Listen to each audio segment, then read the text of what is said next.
From the biggest moments. Can you believe it? To gold medal championships. Sidney Crosby, the golden goal! It's your update on Canada's game.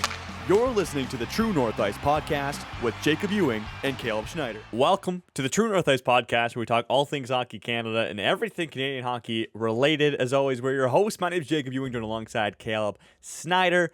Caleb, the podcast episodes may have slowed down as we're now into the offseason, and obviously we've been away from our normal setups for a while now. But man, it always is a treat to meet back up every Saturday or Sunday, depending on when our schedules meet and align to do an episode. And we're back again today. Caleb, my good friend, how are we feeling? We're buzzing. Big loss for my Chicago Wolves, unfortunately, but my Carolina Hurricanes Terrible loss. ended up finally winning the cup. Unfortunately, that happened a week ago, so it feels like a long time ago, but this is the official reaction, I guess. But I'm doing well. How about yourself over there? Charge Nation. Good, man. Charge Nation. PWHL Draft just happened. A lot of good content there going on. The Charge also just signed. I'm gonna Dana Gregg. Dana. Is it Dara Gregg? Is it Dara? Dara, It's Dana, Gregg. same thing. Sister of Ridley Gregg. Yeah. Son's legend. So, Mhm. two Gregg siblings are aligned in Ottawa. That was a cool signing that happened today. I believe so. Saturday? Yeah, I saw the post today, so I'm assuming. Yeah, the free agency just opened up yesterday, right? So. Yeah, exactly.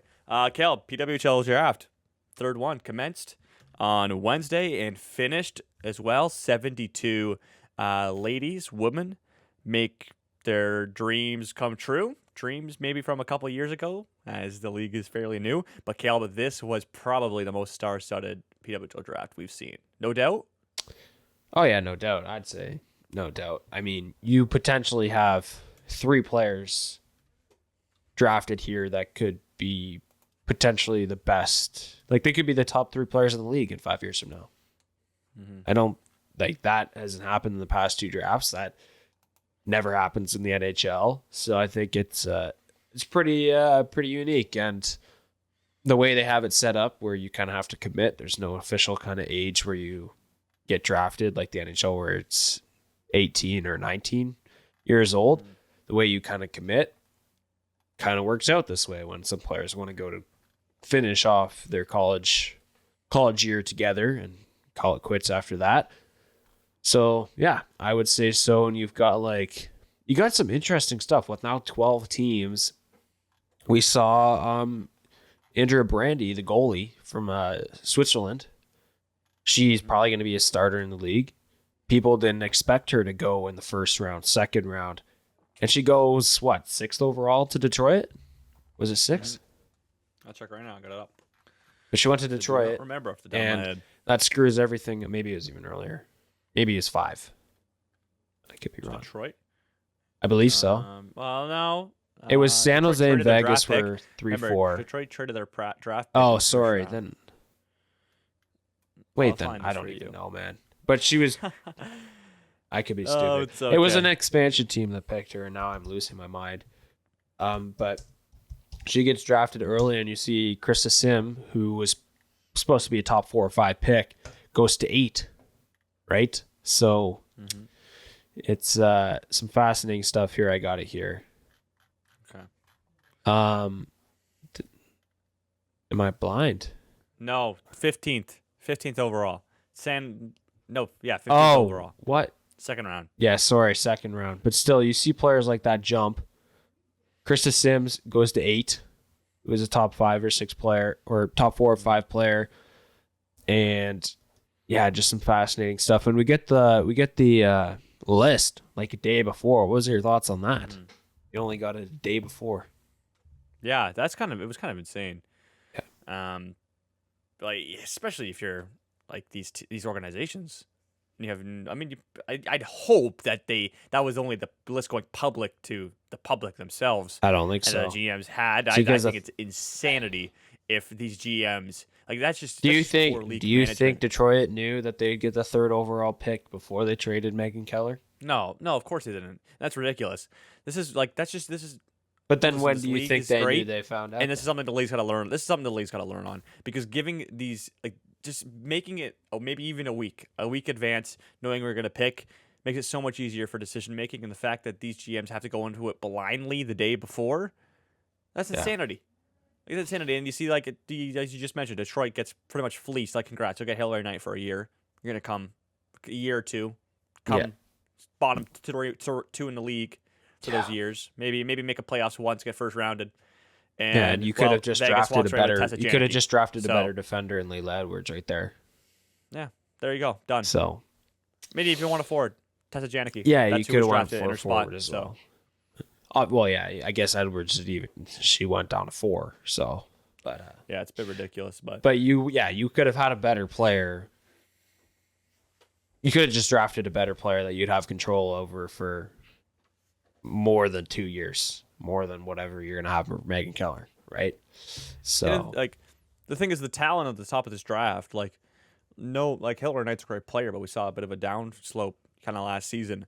Like, give it a year, these top echelon players could put up the same production as she'll put up in that year.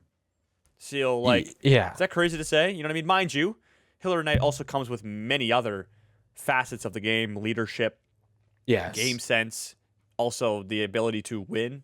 We just saw with the gold medal, but also, I mean, I guess these guys did too. But she was a leader on that team of Team USA and been a leader on Team USA for a long time. So leadership, experience. So maybe those aspects she elevates a bit higher than these players. But I'm saying, like, the point production might even be equal. Could even be this season with some of these top echelon players in the top of the draft, because it's like the top 5 picks all could even, like, some of them might even smell a point per game. Is that crazy to say? Is that crazy to say? No, I don't think it is. I think that's pretty realistic. Where you have, and not even like just the fact with Layla Edwards, she, like, nobody understands she's a better player now, and she probably will have a better career. Like, the next 3 or 4 years will be better than what Megan Keller had, I would say. And yes, like, Abby Murphy, ultimately she was selected second. They wouldn't have had their hands on her with Detroit, but she's going to be probably close to a point a game. Maybe not next year, but so I'm thinking she's the future of the league. And same with Caroline Hervey. Like, she'll be the best player on Vancouver next year. She probably will be a top 5 player just like that in the league. So you just look at the Olympics. What Caroline Hervey's what? Was she top? She was top 2 player, top 1 player in the Olympics this year. She won the MVP. Yeah. I mean, you can't get that's the most valuable player right there. Yeah. So yeah, and even Caleb, just looking through the draft now, looking at the nationalities, like, so much USA. It was especially very top heavy USA draft, and then kind of gets flips off back and forth. But yeah, like we've mentioned throughout all these various tournaments that USA are a younger team, and that Canada needs to go that route, but it's probably due to the fact that they have so much talent in these young players in the USA. Is the reason why they can have so much success by going younger. Well, why Canada maybe is a bit slower of a process.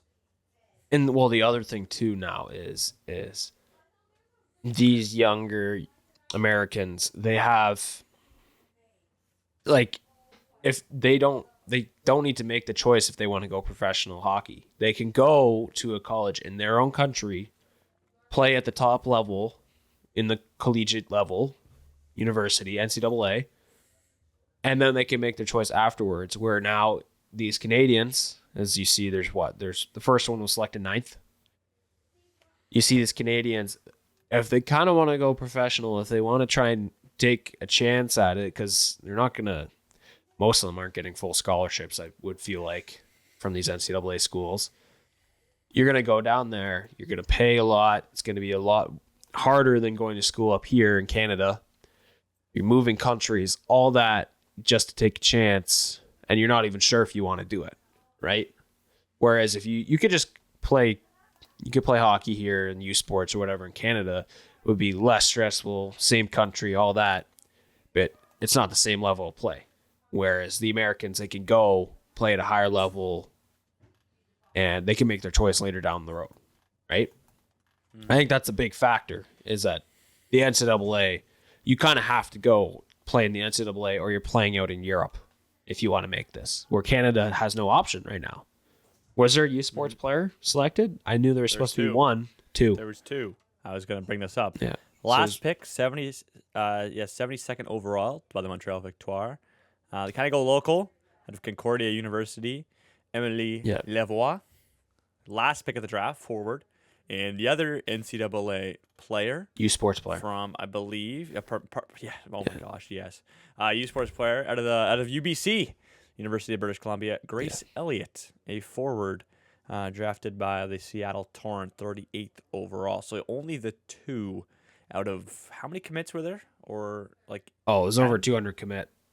No, but declared. U Sports. U Sports.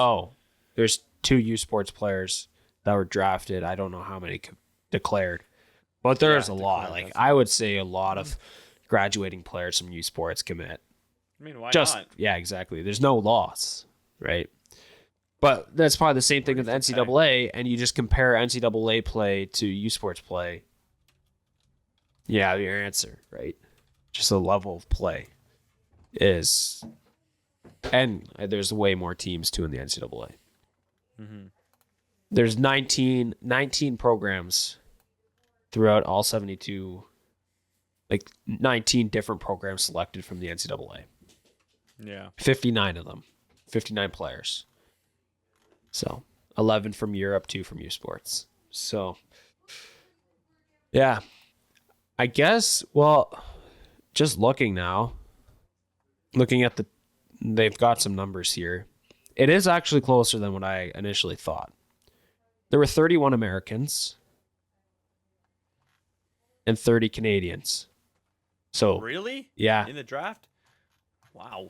Okay, looking at this list, that's just like surprising me. Yeah, I know, because you look at the top 10, there's one, right? And then the next one's 13, 18. So, yeah. Jeez. It's more than I thought. Yeah, Okay. and then you got 4 Finnish, 2 Swiss, 2 Swedes, 1 Czechian, Denmark, Russia. So, yeah. But I mean, I'm surprised Chris Sims dropped that low. Toronto gets a good player. Gonna be honest, I don't really know anything about Emma Pichel or Nelly Latinen, but those were selected before her. I know of Lacey Eden. I believe we mentioned her once because she played with Caroline Harvey and Layla Edwards. But I'm surprised that Toronto got a good player. Very curious on thought process from Vegas going with Janicki over Edwards. I'm surprised. People were wondering, is it Murphy or is it Edwards at 2? And she drops to 4. So Troy Ryan, a winner, gets a good player though. Yeah, I guess so. You know what though? Tessa Janicki is a great player on her own though. For sure. She's got her own assets of the game that I guess Vegas at 3 liked over Layla Edwards. But hey, and it's kind of hard to argue. Layla Edwards could play the D. She could play the forward. Like, she's so versatile and any facet of the game. That's a big up for San Jose. You know what? Especially when San Jose is still constructing a roster. Right. Mind you, she's so talented that you probably want to have her on a set track of trajectory in the game, of her future and stuff like that, position-wise. But hey, when you're constructing a roster and you have a player as talented as her that can play forward or defense at a high level, right? I don't know how any team would spin that in a negative way. So, right, yeah. PWHL Draft, Caleb, very well done. Everything looked good. It was in Detroit. It was live at the Fox Theater. It looked. It was a good broadcast. It looked like a good production. I liked it. Yeah, I didn't watch much of it, but I tuned in after work and I was like, pick 30 something. And I was like, there's no point in me watching this. I'll just figure out who was drafted earlier. I could care less about what the players are wearing and all that. So, yeah, It seemed like a good. It was sold out, right? And it was in their expansion city of Detroit. They had a good chunk of players I saw from Detroit's team that was already announced from the expansion draft or whatever you want to call it, expansion plan. So that was pretty cool. But yeah, I mean, we'll see how Detroit does come hockey season when the Red Wings are in action, when the Lions are still playing, right? So we'll see how it does, but it should be a good run in Detroit. So but yeah, good production to look like, and it looks like it's one step in the right direction for the PWHL. I don't know. They did this last year, like very similar. I don't know if they did it the first year, but yeah, I liked it. Maybe it was pretty. Felt like a pretty standard draft to me, and they did it right. So yeah, so gave congratulations. the players a moment. Yeah, congratulations to Caroline KK Harvey, being drafted first overall by the Vancouver Golden Knights. Congratulations to her. She definitely deserved it. Abby Murphy goes 2, and Tessa Janicki goes 3 to Las Vegas, and Abby Murphy drafted by Seattle. Okay, so Caleb, where would you like to move on from this? I just want to say quickly before. Sure. What do you know when we're gonna get logos and jerseys yet? Oh gosh, man, no. I don't It's even like- want to. I don't even. I'm hoping even that care to look I'm hoping into it. Hamilton has a decent looking jersey or logo at least. So maybe Yeah, it can happen whenever. couple pieces of merch, you know. Really? Why is that your team? Probably. Yeah. It's hard because they also I don't know if it's considered a bandwagon. They clearly had the best expansion draft or whatever you want to call it. Sounds pretty bandwagon to me. But they also bandwagon to me. They also drafted Jade Aginla, so I think I got to stay loyal. You know, got to stay a little loyal. So, but we'll see if it's a bad color like I guess we can kind of see the colors from their inaugural logo or whatever, but curious what the jersey will look like. Yeah. Oh yeah, where do you want to go? I guess Stanley Cup kind of wrapped up technically. We got 2 cups. We got the Calder Cup. Oh yeah, we can do Stanley that first Cup. if you want. Okay. We also have the NHL Draft that we'll talk about a bit. Friday, yeah. Coming up on Friday. So, and we also have some news around the NHL. There was a bit of a big news drop yesterday. Really? As maybe I'll transition into that. Do we really want to talk about Darren Radish? And I think we have to, Caleb, as the Toronto Maple Leafs and John Chayka, first of all, makes that move trading with Joseph Wall and Simone Benoit to the Philadelphia Flyers for Ersson, and I'm blanking on the name of the defenseman who also was involved in the trade. Younger defenseman, if I'm correct. Kill. If you're able to help me out. What, it was Sam Earlson and I don't know. Thought it was just him and sorry, no, there was a player. I think there was another player in that asset. Anyways, I think Leafs fans were, I don't know about confused, but there was like maybe some speculations about what was coming after this, as it kind of seemed like it was just, the first half of maybe an alley-oop. Yeah. Maybe clear out some cap space. And it was announced yesterday that Darren Radish has been traded to the Toronto Maple Leafs for a 5th-round pick and a signed for the next 8 years at $8 million. Caleb, Chayka announced in his presser when he first was signed Simone by the Benoit, team. sorry. I apologize. I should have known that. In the trade. Well, I said that. No. I said Simone Benoit. The defender. It was that was it. It was Benoit. It was Benoit Wall for Ersson. And okay, what? No. There was no other defender. Not a defenseman with... I thought there was. No, I don't think so. Oh, forgot there what I was was saying. Emile Andre. Thank you. He's not Thank going. you. He's not going to play a game. Anyways, but he had to get a name out there, you know. He had Sure. to get a name out there. Anyways, as I was saying before, I was rudely interrupted. Chayka said in his presser when he was first signed that he wanted to revamp this D-core. And while Caleb, he got an offensive defenseman and a pretty good one who had a pretty good season this year. Yeah. 70 points in 73 games. Like, how does this change your perspective on the Toronto Maple Leafs going into next season? Because their offseason isn't over, but No. for a D-card that, you know, honestly didn't have a lot going for them, was quite stale and boring, they added, I'd say, a pretty exciting player. Yeah, I'd say so. I mean, the numbers you listed off there, 70 points, 73 games. That's not going to happen next year. What do you think? 45 points? Is that fair? 45 and 75 games? I think we'll definitely see a bit of a drop, you know, new surroundings, but He's on a worse team. He's coming off a very talented Tampa team, but like take a look at this power play. Like it's still going to be pretty top notch. He'll probably be QB1.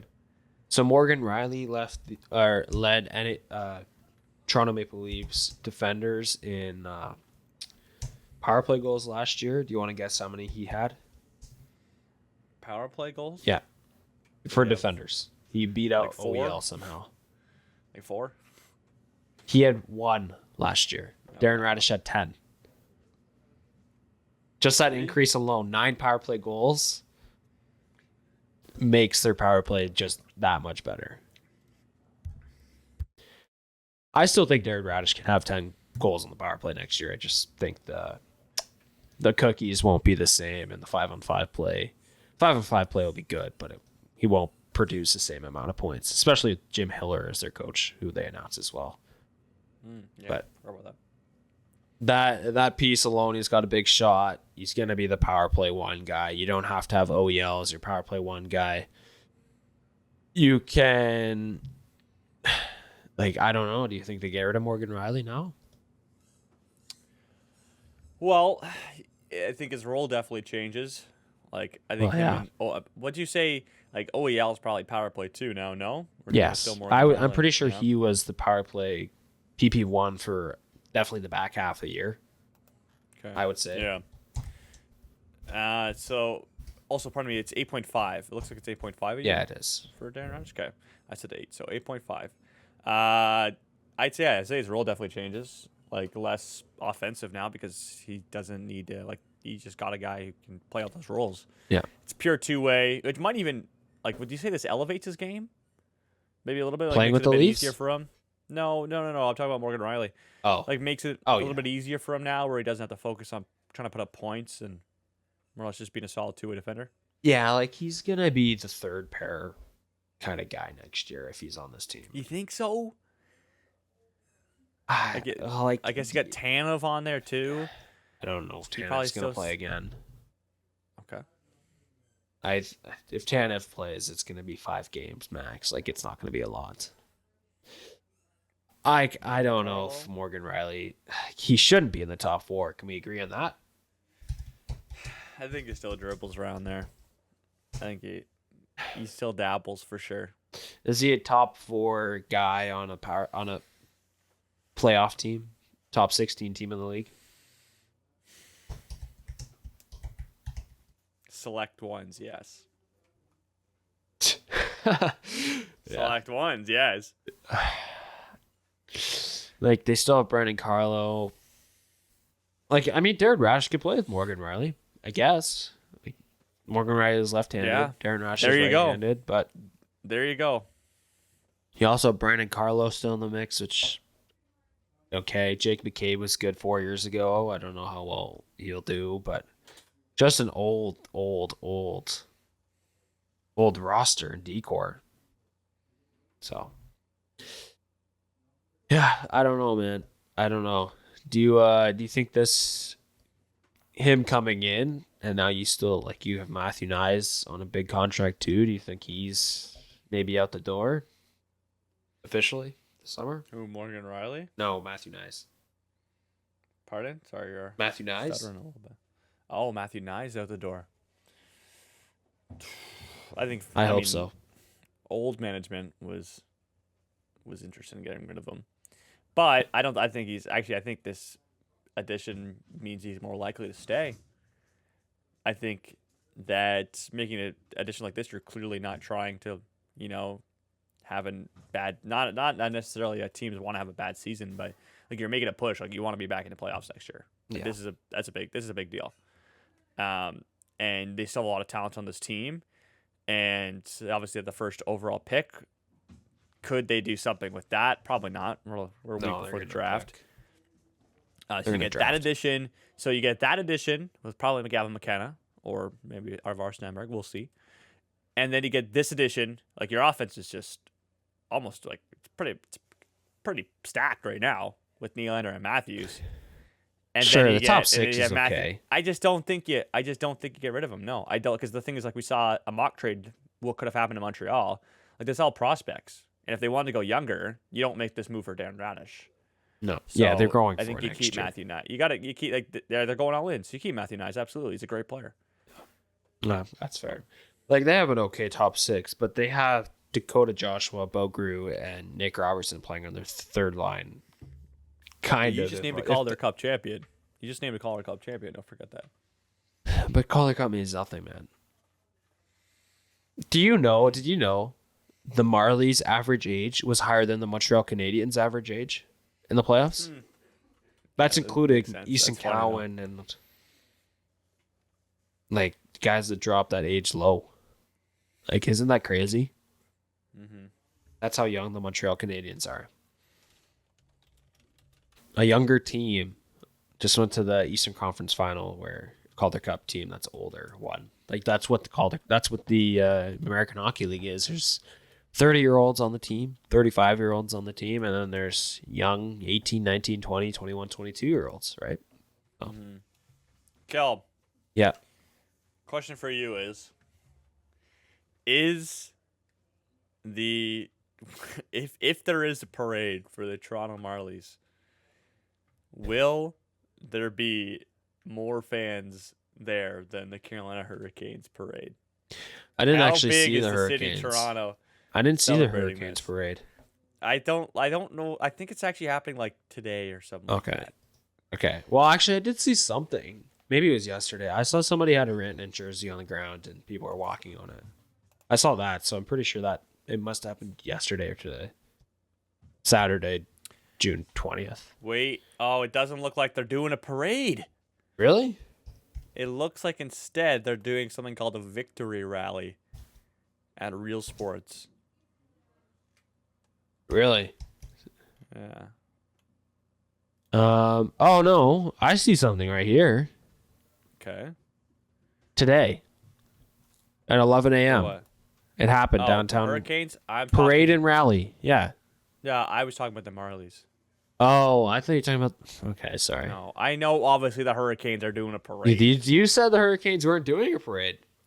No, I meant the Marlies. Apologies. Okay. I knew that I saw a thing today. I said that. Yeah, I think it's today because I saw some pictures. Well, I don't think the Marlies should do one because that's just pathetic, in my opinion, right? Okay. Like that's pretty really. Like how low are we stooping Calder now? Cup champs. Calder Cup champs, bud. You're telling me. Did they do a parade last year in Abbotsford? Did they do one in 2018 for the Marlies? They do one with teams that have real passion. Which the Abbotsford Marlies don't have. Abbotsford has real passion. Let's see if they did a parade in 2018. No, they just did a rally. There you go. No parade. There you have it. No Marlies parade, only a rally once again. We will be in attendance for an AHL parade when the Belleville Senators win the Calder Cup. Right. And we go to Belleville. I don't think We that won it once before. I think they were still Binnington at the time in 2011 with one of the coolest logos in hockey. Okay. I don't see it, but I mean, it's possible. Anything's possible. Anything is possible. Yeah, the Marlies have won twice in the past decade, so anything's possible, right? I can't believe the 2018 one. It feels like yesterday, but that was 6 or 8 years ago, eh? Isn't that kind of crazy? Yeah, I don't remember that, to be honest. I don't really No. care about the AHL. No, me neither. I just Back know then, it was a so. big thing. But Could not care less. Yeah. Couldn't care less about what happened then. no, I wouldn't be posting, like, if you're a Leafs fan, I'm not Who's on posting. that team? Here we go. This is good perspective, Kelb. Yeah. Who was on that team in 2018? I only know like 2 or 3. That is in the organization. Or Well, I know created Travis impact on Dermott the was on that organization. team, and Rasmus Sandin was on that team. I think that's probably the only 2 I can name. I'm going to pull up the roster right now because this is perspective for all the Leafs fans. They're saying there's a bright future in Toronto. Yeah, I know Let's for look sure at Dermott some of and those names. Sandin were on that team. Sam Gagner played 43 games. Sam Gagner. This is the Toronto Marlies, coached by Sheldon Keefe. Yeah. First of all, Jordan Subban Wow. played 48 games. Colin Greening, Sens legend Colin Greening. Timothy Liljegren. Would Trevor Moore be on this team? Like that, like guys like that, they're just like pulling their brains out because these guys are superstars in the making. Trevor Moore, 46 games. What about like Pierre Habs Engvall. legend Adam Brooks? Is he on there? Like Michael these guys, Carcone. these guys were the Carcone. guys that they were just. Oh yeah, we're winning the cup in 2021. Like those are the type of players on Oh this team. my gosh, Caleb. Yeah, Frankie Corrado, really. 39 games. Wow, TSN legend. Yeah. Bell legend. Kasperi Kapanen. There's some. I got the roster up now. There are some Wait, fire. maybe I have the year after. Oh no. There are some fire names on here, man. Okay, I think I was looking at the year after actually. Some names are very similar. Yes. Let's Kasperi see here, Kapanen. let's see Mason here. Marchment is on that team. Justin Hall. Yeah. Okay. Andreas this is more Andreas like it. Janssen. Andreas Borgman. Holy frick. Okay, so unfortunately, Frankie Corrado is not. No, I don't see him But here. Calvin Pickard on that team. Oh, Sandin wasn't on this team. I apologize. Liljegren.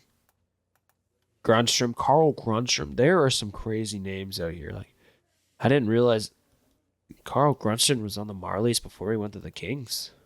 Oh, he was What a you part know of about- the Campbell trade. What do you know about Ben Smith? It's a pretty plastic name, bro. He led But- that team in scoring. There's got to be like 5 Ben Smiths out there. I'm trying to this think Ben if Smith he is tough. like. I don't know how many Ben Smiths are out there, man. Don't know. Let's see here. But holy frick, he has been around. Yeah. He played 1 game for the 2013 Blackhawks. They won it all that year. He had 1 goal. You had 1 goal on a Stanley Cup champion. That warrants a name on the cup, no? And he played a playoff game. So he played 2 games. 1 playoff game, 1 regular season game. Wait, does that get his name on the cup? If he played in the Stanley Cup final, yes. I don't know if he would for playing 1 game in the playoffs, but I actually think he would. Okay. He's got 29 career goals in the NHL. He had 14. He had 14 in the 13-14 year, the year after. He played 19 playoff games, at 6 points. Wow. So this guy's good. Shout out Ben Smith. Unfortunately, he is from North Carolina. So he's not Canadian, but that is a crazy how many Ben Smiths have played. Oh, there's only 1 Ben Smith that's ever played in the NHL. It's him. That's pretty something.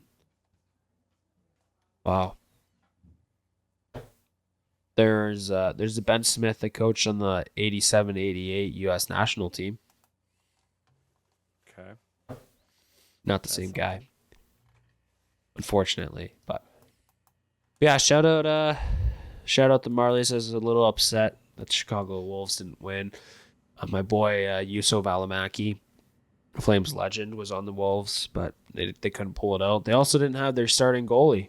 After game 1, he got called up to the Hurricanes, right?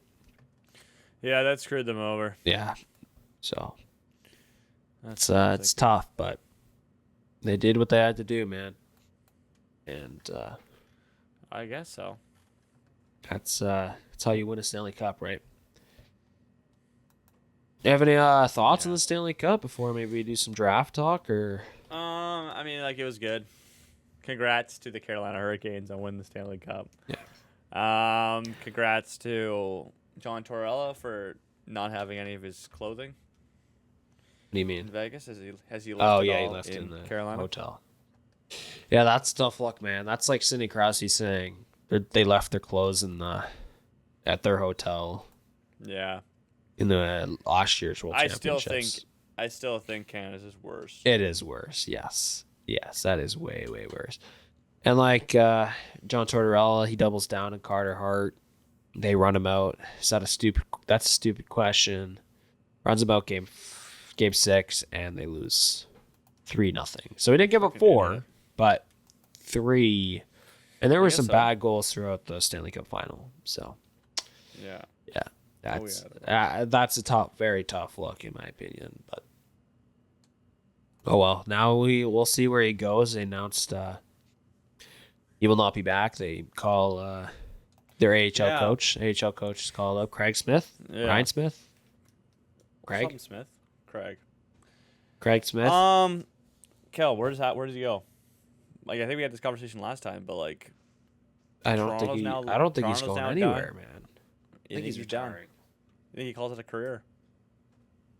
After what happened, after running back Carter Hart and the press stuff, You can't. do you really want a team to put up with that? But I mean, a team's that. putting up with Mike Babcock again. So Oh, now I understand. that is some news we could talk about. I understand that some teams would, but there's only like 2 or 3 teams left, and Bruce Cassidy is right there. So is it, or is there any? Who else is left?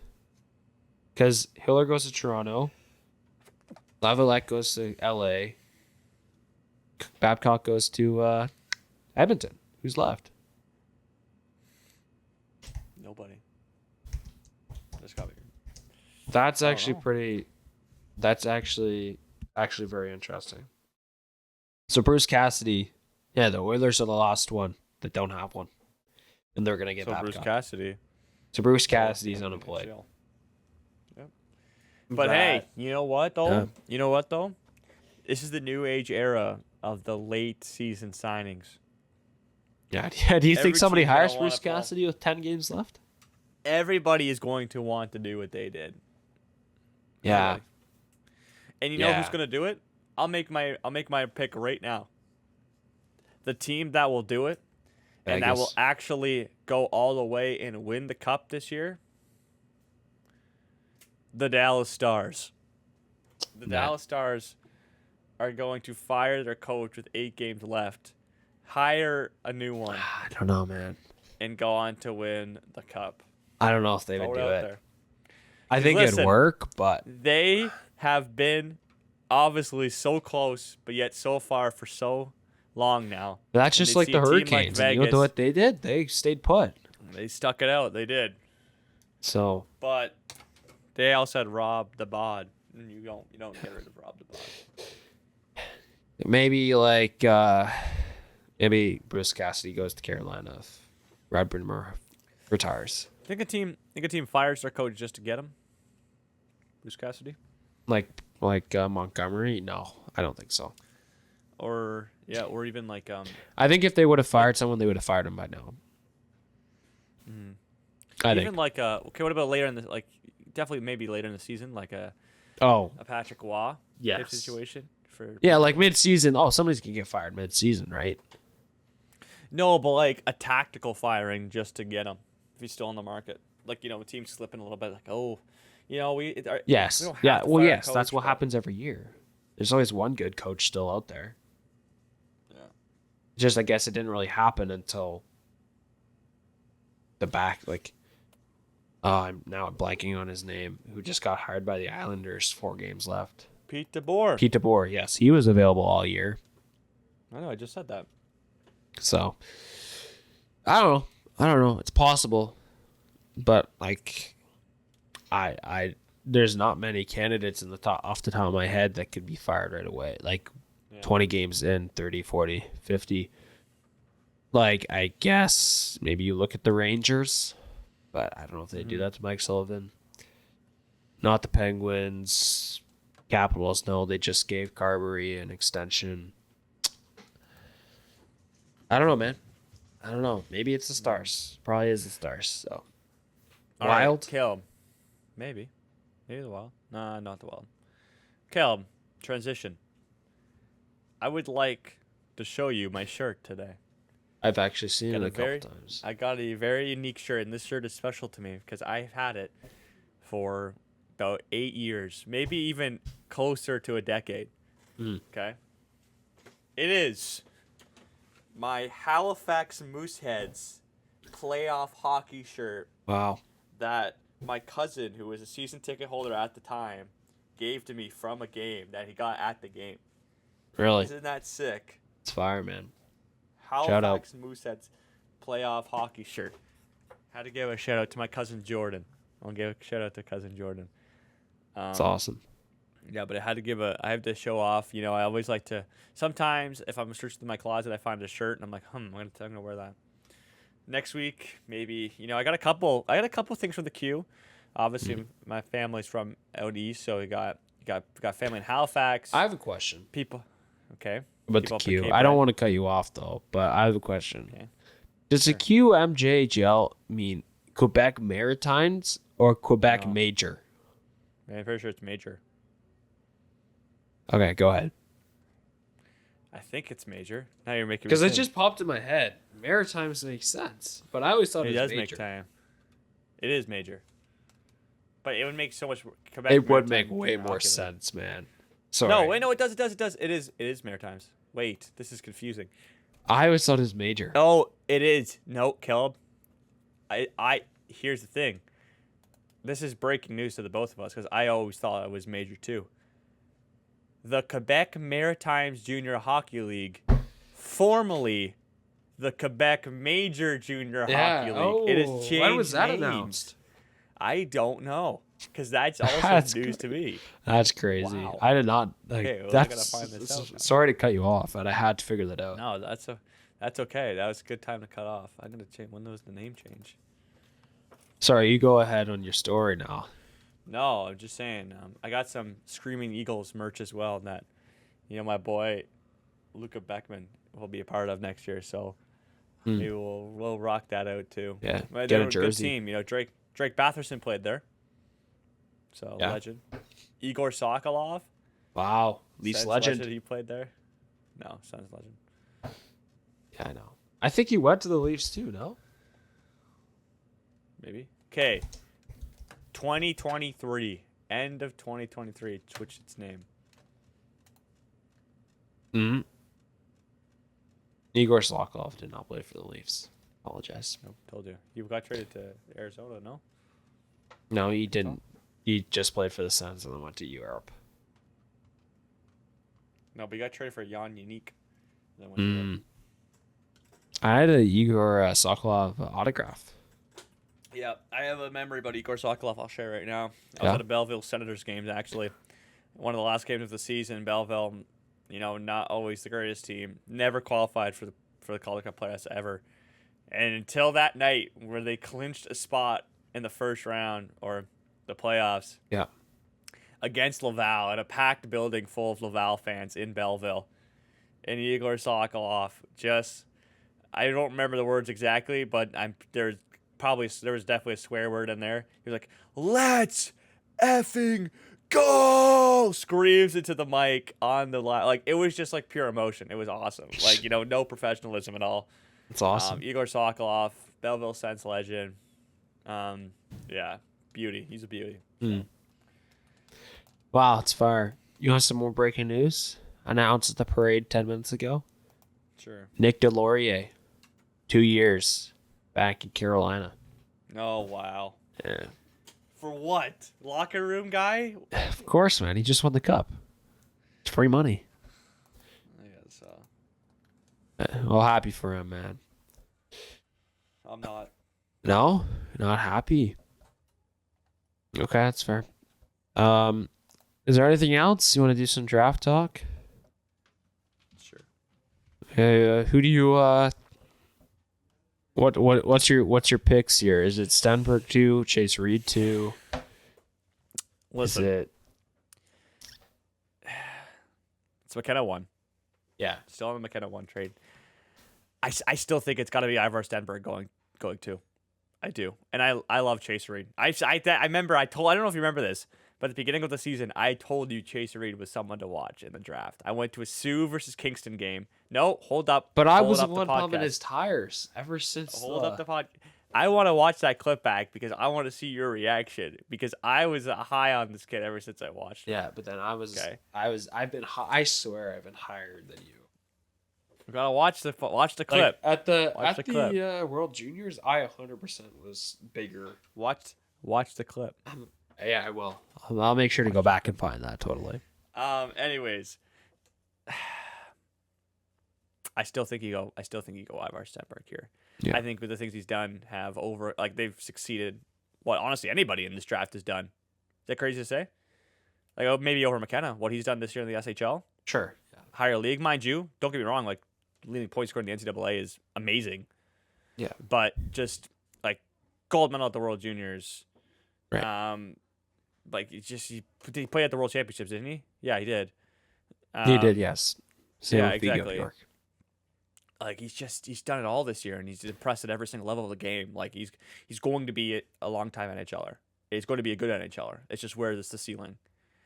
And like I think you can't pass him at 2. And if he goes I think he just typically goes 1 easily. He could go 1 easily. I think it's toss up, but I think the Leafs are going to go McKenna's way. But then that leaves a great third overall pick there for Chase Reed because he is the best defenseman. I don't think he's in the going draft. 3. You don't think he's going to drop I down think again? it's Malhotra. Walk. Oh, I Vancouver. forgot. Yes, I forgot about Vancouver Malhotra. Yes, you know what? And some teams just have their pick. It was like last year with Brady Martin going 4th to Nashville. That kind of just seemed like. Well, then, like do you locked in. go? So you go Reed over fifth, Carls for 4? I think so. I think you go Chase Reed over Carson Carls. Yeah. Okay, I'd agree. Then 5, New York. Is it a forward? Are we going Bjork here, or are we going with another defender? I think you go another defenseman here. Yeah. For New York, I think. Like New York's a team that has had a lot of really good assets. It still has some, mind you. A lot of them are depreciating right now. Yeah. And I think there's a lot of good defensemen in this draft. I think it's a good chance to choose a defenseman. Like I think maybe Carson Carls is right there. I think he's the second best defenseman in the draft. Debatably, maybe like you could talk about Albert Smits. He's kind of a wild card that some teams are really high on. Maybe some teams are like, I know he can go. He's like around the 10. I don't know if Smits would go to Verhoff's New York. also would there. Work well. Keaton Verhoff is also there. I agree with you, by the way, with what you just said. I see like Smits is a guy who's ready to step into the league. That he goes to a and team if that- he's not good, it could be really ugly with that organization. in Yeah, that city. especially know what? That's a very good point. I didn't even think about. Absolutely. Okay. Well, like if anybody were to be a bust in that city, I think he would be the most likely to get the most like pity on. You know what I mean? Yeah. If like he's a bust in Absolutely. a different organization, you might still be able to find value in him. In that, so I don't know if you know what I mean. Yeah. And he seems like he's a different personality than the rest. He's an interesting guy apparently. So Okay, so maybe you go Carson Carls here. Or Yeah. Keaton Verhoff. I think you go with defenseman. I think Carl's is probably going to go higher, even though I disagree with that. I think they both bring value. I think Verhoff was put into not that he had a bad year by any means, but Obviously played NCAA hockey this year, whole new environment. Carson Carl is playing in a similar environment to what he did last year, right? Yeah. Like the thing is, if Keaton Verhoff decided to stay in the WHL, probably has a great year. Fantastic. Yes, that's why I think. And maybe I think he should go higher. Yeah, and honestly, like at the beginning of this year, he's probably thinking, I'm going to go to the NCAA, and this is going to make my, not that the draft stock was low at all, because it was top 3, potentially top number first overall pick before the season. But he's probably thinking the NCAA is going to solidify him into the top 3 going over, because he's going to prove to his game that he can play at an elevated level. And if anything, it just kind of brought him down a little bit. Right? Definitely did. Yeah. And now he's going to be playing with Carl's next year anyways. So. But that talent is still there. The talent is just still there. It's just a tough transitioning period. And that's the thing about the draft, is that these players are like not that necessarily new, especially back when a lot of prospects came from the CHL. But if you're playing in the NCAA in your draft year, like that's a brand new environment. Yeah, nobody's. Like, we haven't it's hard seen to that. thrive. We've only seen that a few times where the top pick is an NCAA player, right? Yeah, Celebrini exactly. is the first one that comes to mind, but like other than that, there's not many others, right? No, and that's the transition period we're seeing right now with this whole new rule change with the first couple drafts coming by. Yeah. So yeah, I like Keaton Verhoff. Like honestly, I could see there being a team. Do you think? Okay, I'll ask you this: do you think there could be a team? Maybe even. I mean, we have heard a lot of rumblings and stuff like that. Obviously, insiders are talking about, oh, this team likes this guy, this team likes this guy. Yeah. And haven't really heard a lot about Keaton Verhoff potentially, maybe in that top 5 where he used to be. But do you think could be a team that still sees that potential that everyone saw at the beginning of the year? Yes, 100%. Yeah. Well, if you're drafting him, you got to draft him seeing the potential. Yeah. He's not going lower than 10. Let's just say that. Like, no, he's not going lower than 8. Yeah, exactly. Maybe I just wanted to say 10 to make it a neat number, I guess. But yeah, like, he's. Yeah. I still think he could. It's hard because I think. I don't know, man. It's just harder to analyze what he did in a completely different league because we barely have seen 17 and 18-year-olds playing the NCAA, right? Yes, man. And is like, mind you, I didn't watch a lot of NCAA hockey this year, but you think like, listen, there's guys who are older, they're stronger. You're gonna get probably buried a little bit in the lineup. You're not gonna get the chances you had in the WHL, and obviously you're playing against harder competition. But it's just like you don't get the opportunities to stand out, and that's what these draft rankings are based off of. Right. Players that stand out at their competition. And yes, Gavin McKenna stood out and playing in the NCAA this year, but I think that's a whole different perspective. Like he was a guy who was dominant with the puck on the power play. Like he got the minutes too. Like he got the minutes in Penn State. Yeah. And unfortunately, especially in the back half, as a defenseman, who maybe doesn't have the pure talent. It's just different between a steady defenseman and a pure talent forward. That's why a pure talent forward is going to get perfect situations to put up points compared to where the defenseman is going to get stable minutes. I feel like there's going to be barely any defenders that will do what Verhoff and what DuPont will be doing and going early. There's less opportunity. That's basically what it is, right? Yeah. It could be less people going a year early and during your draft year because it just doesn't make sense.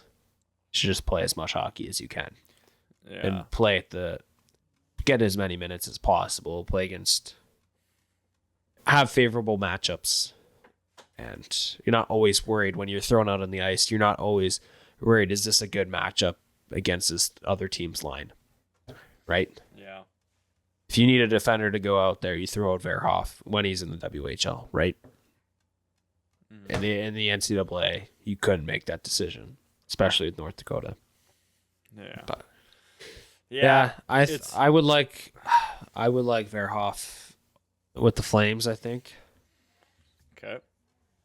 But I wouldn't be shocked if he goes before Carl's at 5. Yeah, neither would I. And I think the Flames go Carl's at 5. I don't know if I would want Smits. I know what he did in the German league and La Liga as well was pretty cool. And I guess obviously the Olympics, he's power play 1. I know Latvia's not a good team, but he can move. He's mobile and can move the puck on power play 5-on-5, and he's a big body too. But I don't know. I don't know if I'd want Smits. I feel like Smits could drop lower than what we initially thought a month ago. Okay. So you would go. So 5 Rangers. You want to go with Verhoff? This is over Carson Carls, and we haven't even talked about Dax and Rudolph either. Yeah. I think there's conversation so many is good Smits or defenders. Rudolph, So many good and then Verhoff and Carls. Right? Is that fair? Yeah. Let's go. Oh my gosh. Let's go. I'll let you pick. This is our ranking, so I'll let you pick. Ugh. Carson Carls or Keaton Verhoff, because I think, honestly, like, just thinking right now from the rankings we've seen, it looks like it's going to be Carson Carls, but just as I just explained to you, yeah. I'm still beaten on. Like, listen, Carson Carls is great too. I also don't. Is this crazy? Just a crazy thought out there. I just said it was Smits. I don't know if Verhoff is a New York Ranger when you look at him. You know what I mean? And just the way he plays. Yeah. I don't think the Rangers have ever had a defender kind of like that. They've had where Chase Reed is more of a American. That's not what I'm saying, but I don't know. Better puck mover. Yeah. Better skates, you know. Okay, you know who else is like that? Carson Carls. And also the Rangers have nothing other than they have Adam Fox, who it would be a shock to me if he's still on the Rangers by the end of next year. Like coming into the 27-28 season. Mm-hmm. It would be a shock to me if they have Adam Fox. So it would be, would you rather have Carson Carls by himself or Keaton Verhoff by himself? I'd probably rather have Carson Carls. I think he'd hold up better. Yeah. Whereas I think Verhoff would need help. At least to start. So I think they would go Carls, even though I like Verhoff more, and then Verhoff is the Flames. So, okay, if you go... I think the Flames go with the defender, so they'll go Verhoff. So now we have Smits, Rudolph, and Bjork. Seattle selects first. Who I don't think they go with the forward here. I think they got to go defender. Viggo Bjork is just another Matty Beniers, but a little bit smaller. Oh yeah, Seattle needs to draft a defenseman. Yeah. So they go Smits here or Rudolph. I really like Dax and Rudolph. I do. Yeah. It's just not like now Smith is dropping to 9. But the only thing is, though, my thinking is like the Seattle team is going to want to be competitive sooner rather than later. You know what? They've been kind of mid ever since they came into the league. So does he think Smits? Yeah, he's more NHL ready. Just yeah. So okay. Smits goes to Seattle. The Jets, I think this one is a home run. I think it's Viggo Bjork here. I don't know if you want Dax and Rudolph. I mean, he would look pretty cool on with Morrissey in a couple years from now, but I think Cole Perfetti didn't work with the Jets as a center. I think you got to take another crack with Viggo Bjork, who will be a center in the NHL. Mm-hmm. Hey, they just had a center leave their team too. Yeah. Is Viggo Bjork going to play in the NHL next year? I don't think so. Jonathan Toews. Like they weren't expecting Toews to be around very long. No. So I think Bjork is a home run for the Jets. I think if he's at 8, you got to take him, right? Okay. So Rudolph, you have Rudolph going 9 to Florida. Yeah. Florida might trade it. Right. That's the thing too. Yeah. Rudolph would look good in a Red Wings jersey. You know who they traded to? And he still looks good in a Jets jersey because they traded to the Winnipeg Jets for Connor Hellebuck. Well, no, the Jets would have to find a goalie. That's the only thing. The Jets aren't going to be. Are you sure it's not Larkin? There you go. I think Larkin's an easy answer here. Could be. Okay. But if they do trade, they do have a good couple defenders already. They got Axel Sandy and Pellica still too. Mm-hmm. But if Florida keeps it, I think it's easily Rudolph. If Detroit gets it, maybe it's Ethan Belchez. Maybe it's Tynan Lawrence. Wyatt Cullen, if you want to pull. Florida? Yeah, or Florida at 9. If Florida's making the pick, I think it's Rudolph. Another defender. Mm-hmm. But Ethan Belcha is a 6'5" kind of player. Yep. They don't need him to make an impact this year either. They don't. No, they don't. So you could Really really nurse let him that take his injury, time. like get 100% for another year. And just because he's tall and big and has NHL size doesn't mean he has to play in the NHL right away. No, like he'll play in loves him, MSU. yeah. He'll play Michigan State next year. Yeah, I know, but like I feel like some teams just like because of size try to push players, especially with the talent of a guy like Belchez, push him a little bit too quickly. Like, he could develop for a couple years. Yeah, it's true too. Yeah, he could go back for MSU for 2 years. Mm-hmm. Totally. Yeah. Oh. But okay, now how big is the gap from Belchez and Rudolph? Like, I think Rudolph is probably the better player. Probably has a lower floor. Lower floor. Yeah. But Ethan Belchez has a higher ceiling. My camera has fallen. It's all good.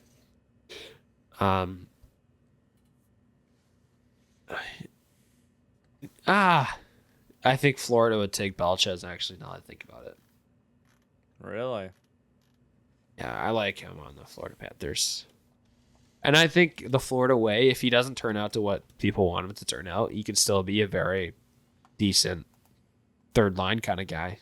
Play with. Yeah. Or even a top six playing with Anton Lundell. It'll work out. Sam Bennett,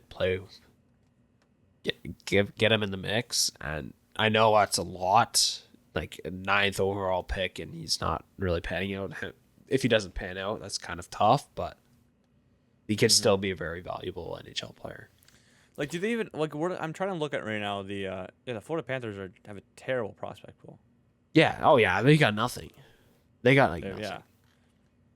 So they kind of need a guy with a lot of, like, I'd say. They went on 3 cup runs in a row, right? They're gonna have nothing. Yeah. I think I like that. Ethan Belchez. I think. Yeah. Yeah, I like this just because they have nothing. Get a guy who's obviously got the size, like he's going to play in the NHL one day, no matter what role it is. Yeah. And he's got skill, a lot of potential, and he's got time to develop him out. Like, that's a guy who looks good at the top of a prospect pool. Yes, but so does Maybe even what about a Ty Lawrence? I like that. Like, that also is a guy that another has center. a lot of skill, And Like, could look how very long well do you think good at the top of the Barkov? prospect Like pool. Bennett will be Bennett and Barkov still have quite a few years left. No, at least 5. True. Whereas But- you look at now, also look at your decor. How long's Aaron Ekblad gonna be? Seth Jones, Kulikov, Forsling. This is true. Absolutely. How many years are those guys gonna stick around? I don't know contract wise. Obviously, some of those guys could move, could potentially retire early. They've won enough, right? So, Yeah. I don't Okay. know. I don't know. They're Here's all my next 30 years question. old. They're all 30 years old. So, I know we were making a mock draft, and this guy's already been drafted. But if Albert Smits is available, yeah, it's a Like, it's layup. just He like- could play yeah. it could be a bottom pairing kind of guy. kind of just like he just kind of smells out Florida. That too. Yeah, they've had Like, some I'm just saying, like, a guy that could step Rudolph in, Balcers, like some same minutes. country. You know what I mean? right? Get some minutes, make an impact sooner rather than later on a team that's trying to win sooner rather. Yeah. Or They have some has random won guys sooner that- rather than later. Yeah, they got some Or random one. guys that just slot in and play, right? So he would be a good player for that too. But yeah, step one for Panthers: get a prospect with Yeah. a lot of upside, because that prospect I'd pool go needs it. Belchez. Yeah. That's what I would do. Okay, I like that too. I really do like that. Yeah. So now 10, we have Rudolph, Lawrence. For which team? Announce which team. Predators. Preds. Ooh. I don't know. I kind of like Rudolph here. I think Rudolph has already slipped a little bit. Yeah. I like Rudolph. Roman Yossi isn't. But getting it's any also younger. it's tough to like I think they just take the best prospect available if you're the Preds, because you're in the middle of nowhere right now. You got a bunch of guys that aren't going to be there for very long. Stamkos, O'Reilly, they're on the edge of retiring, right? So Bertie Shea is old as hell. yeah, Not like getting there, is he not? Yeah. Like, I think you just go with the best player, which is that Rudolph or is that Lawrence here? You could. You did just draft Brady Martin last year too, who we have seen play the wing, but Yeah. they do like. You could have a the center. 1-2 down the middle in a couple years, right? Yeah, true. Because the I thing don't is, know, this because they team. need defenders too, right? So, Yeah. do we look at the crop next year? There's more Mollendyke, forwards than Andrew- defenders next year. Well, So, Like, not that they have any big names on the back end, but like Tanner Mollendyke, Andrew Gibson. I mean, they're both 21 though now. yeah, how At like the time, their those guys ceiling were- can't be that, like their ceiling's dropped. No, they're not as high as Dax and Rudolph. but- I think you got to go Rudolph here. Because they're going to be picking high next year too, I think. Like, I don't think they're going to be very good again next year. Or do you go with another Ford? I just think there's going to be good forwards available next year. Okay, Unless they here we pick go. one. Okay, If they wait, here pick we go. first overall. Here's their actual prospects. Cameron Reed Oh, yeah. is one. He's Riker Lee. Yeah. He's an He's a MSU good this year. forward. Teddy Stiga. Yeah, he's good. I mean, he had a Good decent forward, start in the yeah. NHL. Or he will. Like, I think he'll be good.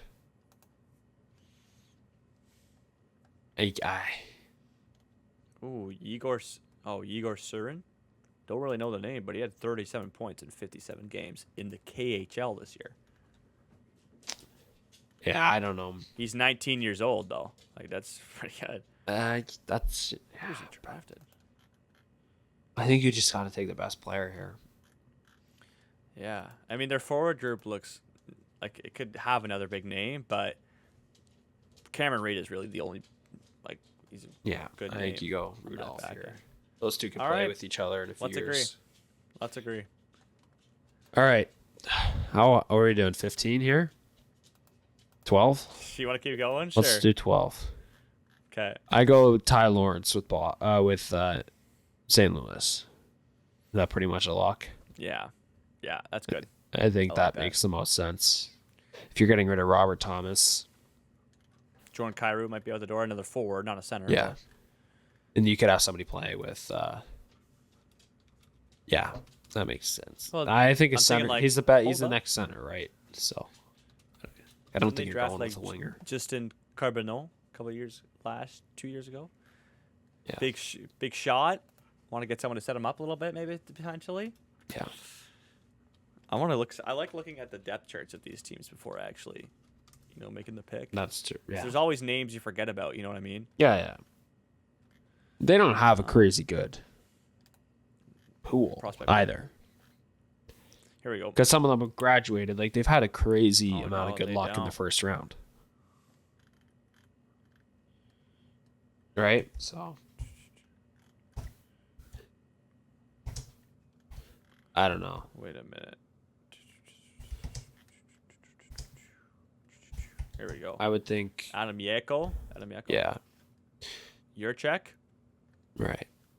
Dalibor Dvorsky. No, they don't.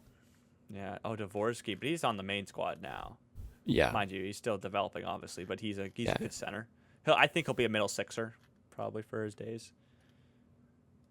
Theo know if he Lindstein, Otto A lot of Stenberg. international.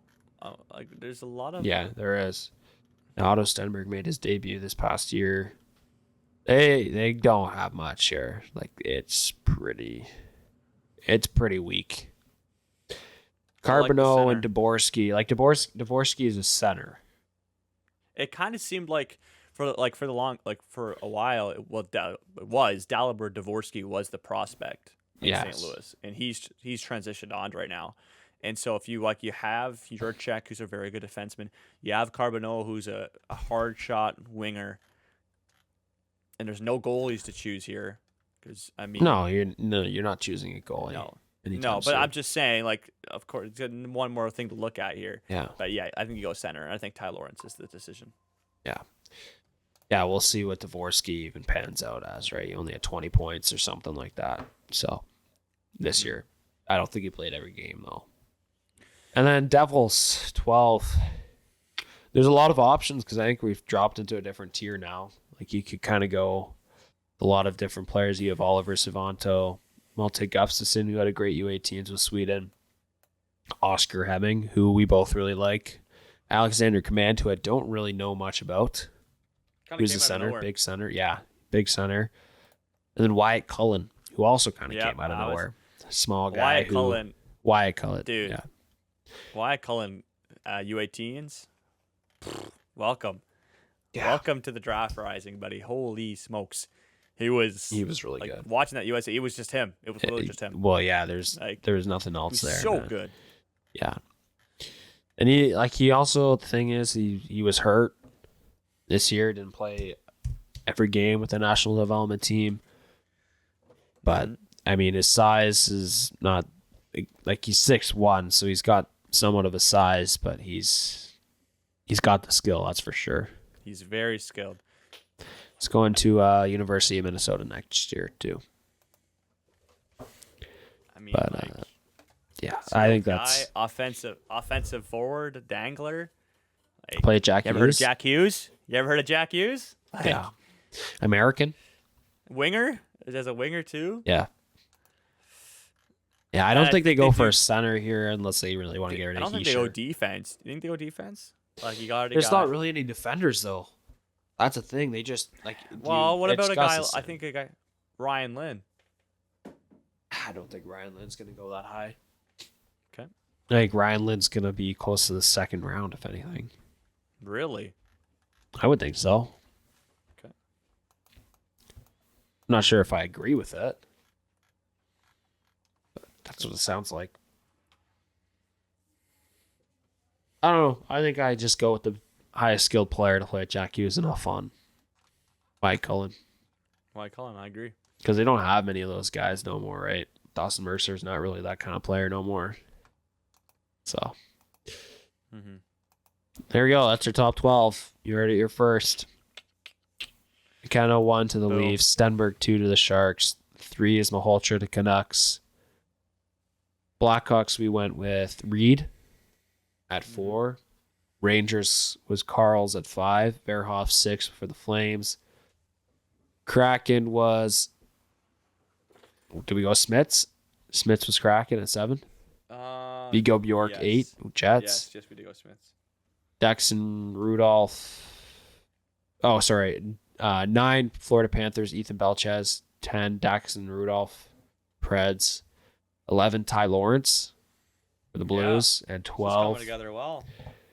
12 Wyatt Cullen. Devils. That came together real well. Yeah. I like that's a pretty good top. That's a pretty good crop of defenders there. I don't know about the forwards as much. Like the forwards, there's no crazy super generational guy, right? But there's a good chance one of these defenders becomes a top 4 player at a Canadian or an American Olympic team in a few years. Yeah. 8 years from now, right? So, yeah, I like it. I like the crop isn't as crazy. There's the top 3. I don't know how well Maholstra's gonna do. I really don't know how well he'd pan out in Vancouver. That's really tough. You gotta hope Vancouver can really suck next year and get a really good piece again. But I didn't believe in him. They wouldn't draft him. I get his dad is the coach. Yeah, but it's just I know he's dynamic, but I don't know. We'll see. We'll see how he does. We'll see how he does. But at BU next year. But it's obviously the answer is it's him. But okay. All right. Well, there you have it. There's our mock draft. Didn't really plan to do that, but we did it. We did it. Do you have any sneaky guys? Sneaky guys you think would be close that people are sleeping on? Any sleepers? People are sleeping on? I'll give you someone people are sleeping on. Give me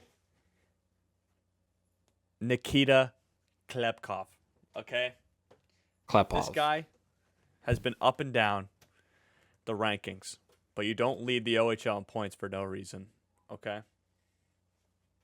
So that's fair. I think I mean, especially as draft eligible, Klepov is well. I've seen him go. He could even go like a late first round, and he could go as high as 15. Something stupid. 15. Yeah. Yeah. I mean, like just like off stats alone. That's off literally just pure stats alone, and obviously stats don't lie, but they don't tell the whole picture. Right. I mean, like he's obviously very talented. So, I don't know. We'll see. Yeah, I mean, like, what do you got? I can't think of a Canadian, unfortunately. Tommy Blais is American, right? I'd like him. He's small, though. He's the next Landon Dupont, in my opinion. Xavier Villeneuve would like a word with that. Yeah, I don't even know. What do you think about him? Where's he going? He's out of the first round, right? He's everywhere. Yeah, I think he is not gonna be selected very high. You think he's you think he's the biggest mover of the draft? But where is he moving from? Like, I don't think he's in the top 32. Like, just the whole year. Oh. Up, down, up, down. You think that? Probably. Well, Lawrence is also a top 3 pick for a while. Or is it? I mean, it hasn't been could be so Verhoff, drastic. too. I was about to say Lawrence it hasn't been drastic, but Lawrence was a bigger drastic move than hold Verhoff. up. Hold up. BU killed was him. it? Or was it Ethan Belchez? Nah, but Belchez wasn't that high. He was 5 or 6, and now he's only. And we have him out of the. Year, we dude. just have him 9th. Okay, we have him 9th, but we had him. We had we Lawrence drafted him 3 or 4, and now he's 11th in our own draft. I think coming into it, I had Belchez over Ty Lawrence. Same. Oh no, but like November before the season. Yes, before the season. Yes. Yeah, I mean, well, Villeneuve. I don't know if Villeneuve was ever going to be a top 10 pick at the start of the year. And now he's just out of the 30, out of like. He's dropped a lot. He's been sometimes where he's popped off, and people are like, "Whew." Yeah. People have seen the success of these smaller defensemen and what they're doing in the show now. Nah, I don't know, man. Like, Villeneuve probably won't play an NHL game at this point. Oh, that's drastic. Calling it now. Okay. Injury doesn't help either. That's the other thing. He was hurt. So. Yeah. Kelb. Yep. Any other things you want to talk about on today's episode? I really don't think so, man. I mean, it's been pretty dead. I'm sure soon, like, we haven't had much time to prepare these. It's more just like, let's just talk about what happened. I'm sure soon we'll come up with some actual topics to talk about. Not just talk about the news, because there's going to be like barely any news. I can't really think of anything else, man. It's been some big OHL trades, but I don't really. Yeah, I was going to bring up the Guelph Storm. Yeah, Ryan Rubrick, welcome. And who was the other one? I'm forgetting the other guy. Oh, give me a sec. But, yeah. Ethan Zazada is right. on Yeah. his way to the Guelph Storm. Yeah. Yeah. I don't think there's anything else, man. Like, the biggest breaking news is Nick Delorier. So, World Cup's going on though. Qatar blew it once again. Baby, biggest win in Canada history. Any sport, is that crazy to say? No, it is crazy to say because it's 2010, but yeah, a huge win for the nation. Yeah. I was over the moon. I'm always Canada soccer guy.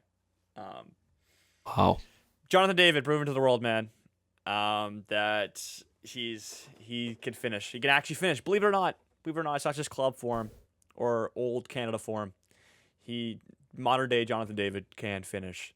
And also, all love, Ismail Kone. Obviously a big loss too for Canada. Terrible challenge. Like, literally, Kone had his back turned, had the ball in possession, calmed it down, and just terrible. Yeah. Terrible. Oh wow, man. This was the World Cup 2, where he was supposed to show the world how good he was, and that first game he won Player of the Match for Canada too. Did you see Qatar put out a get well graphic as well? Yeah, and you know what? Like, they even said, like, the player who did it, I forgot his name, but he came to the locker room, apologized to Jesse Marsh and the entire team. So, yeah. He got surgery the same night, tibia, and I don't want to say fibia. Is that a word for a Yeah. leg? I think so. Yeah. I did kinesiology in grade 12. That sounds right. I don't know if he broke or tear or whatever the word is, but both of them. Yeah. So, yeah. So quick recovery for Kone. We'll see who steps into the midfield though. I'll take a spot. Alphonso Davies. Like obviously he's not a midfielder, but that could be maybe a big addition for Game 3. Yeah. Against Switzerland. We'll see. The thing is, we'll see if he pulls into the lineup though. But now here's the thing: is like they pretty much have. I guess they want confirmed to win the knockout group, stage. but they've now made the knockout stage. Would you rather kind of Yes. wait and see what he's like and not play and see what he's like next week? Well, that's for what the I was knockout? going to bring up. Yeah. Um, Okay. the thing is, you can still draw. Maybe even take the first 45 and evaluate where you're at. Because the thing is, Alphonso Davies is going to want to play. He wants to play. Like I get Yeah. it. He sat on the bench for Well, 180 minutes now. can you do this? Why don't you just like activate him and not start him and then? No, he if was it- if you available. actually- yeah. No, yeah, he was Yeah, available for like game that- 2. Like just He don't could've played start Qatar. him. That's And then what they'll if you probably actually do. if it looks like if you need a goal to just draw them, because if you draw you win, right? You win the group. Yeah, if they tie and get Yeah. past So it. then maybe that's the way you do it. If you're up by 6 again, which won't happen, you just don't play them. But Yeah, I mean, yeah, it's just a shame, and we'll see who steps in. I don't know, man. For Gonna be some fascinating stuff. But what is that? That's Wednesday, right? Wednesday, 3 last o'clock. game. Yeah. And then the Switzerland knockout. in Vancouver. The knockout. Oh, when the It's knockout? the week after. Yeah, I think it starts next week. Probably. We'll see. We'll see. It So doesn't look locked in. good though. Like if we I bought what? even if we win our group, it doesn't like play Well, the pretty thing beef is though, teams. big thing though, Caleb. Big thing is though, Caleb. You play on home soil. We stay in Vancouver if they win the group. If not, I think it's California, somewhere in the States. Yeah. But win the group, you stay in Canada, and you saw what that. Well, we saw in Toronto, but especially in what Vancouver was like against Qatar. That atmosphere was rocking. So, yeah, that would be pretty phenomenal if Let's Canada see. can find a way to get a point, just a point with a draw, and win the group. Win the group at a World Cup for Canada. Oh my goodness. I know there's a Chills, site chills. that tracked There's a big site. what is it, CBS? Which one did it? I don't know what it is. I've been seeing videos about it. People saying, "Okay, here's what could happen," but I don't know what the exact name of the site is. Oh, here we go. Okay.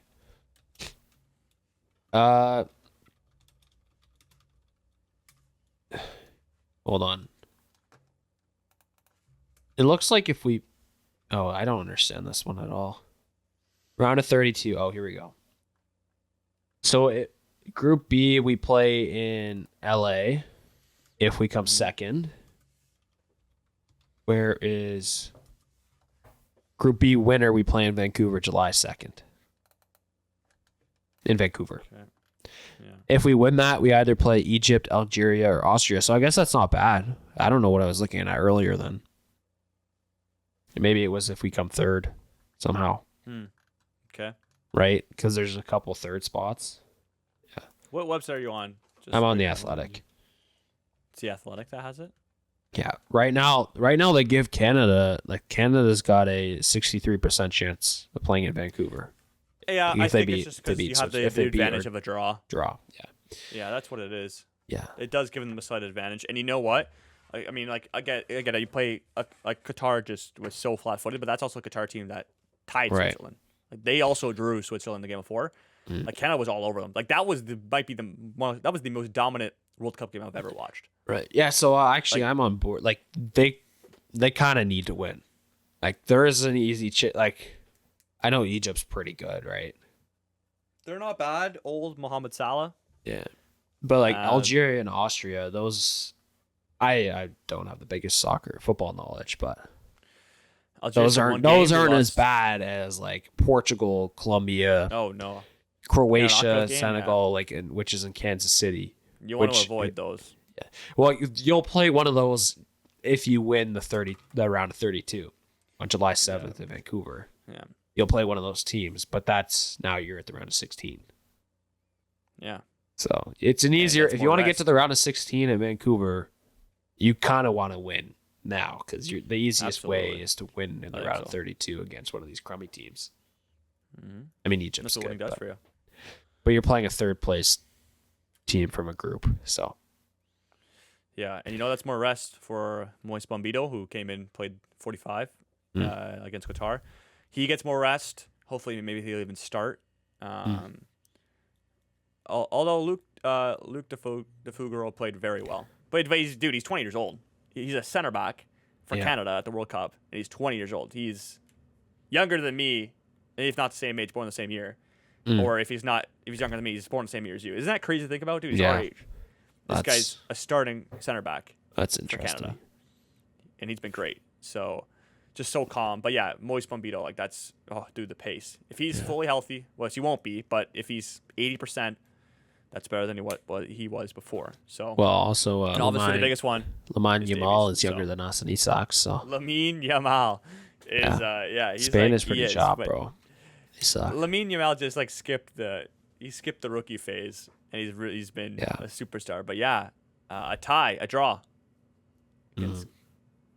There's a 2% chance Spain is out after. Okay. So that's unfortunate, even though they're all drawed at 1 in their group. Oh well, they're probably gonna win out their group, unfortunately. But you never know, man. So never know. There you have it. Another day, another podcast. All right. Yes, sir. USA is already locked in, though. It's a little unfortunate. Dude, they look good. Yeah, they're good. I hate to say it, but they look good, and they've done it without Christian Pulisic, Captain America. At least in the last game against Australia, I forget if he played in their first game against Paraguay, but they've been dominant, very good. Maybe fingers crossed something will happen. Maybe we'll have to pull up New York, July 19. Yeah, World Cup final. MetLife, yeah. Yeah, maybe. Oh well, that'd be fun. Maybe we will. That would be fun. That would be something. So that's all she wrote, I guess. All right. Well, that does it for another episode of the True North Ice podcast. Look forward to the draft this week. We believe it starts Friday, I think. I believe it's gonna be fun. Lots of draft stuff. We'll have a full recap on next week's podcast.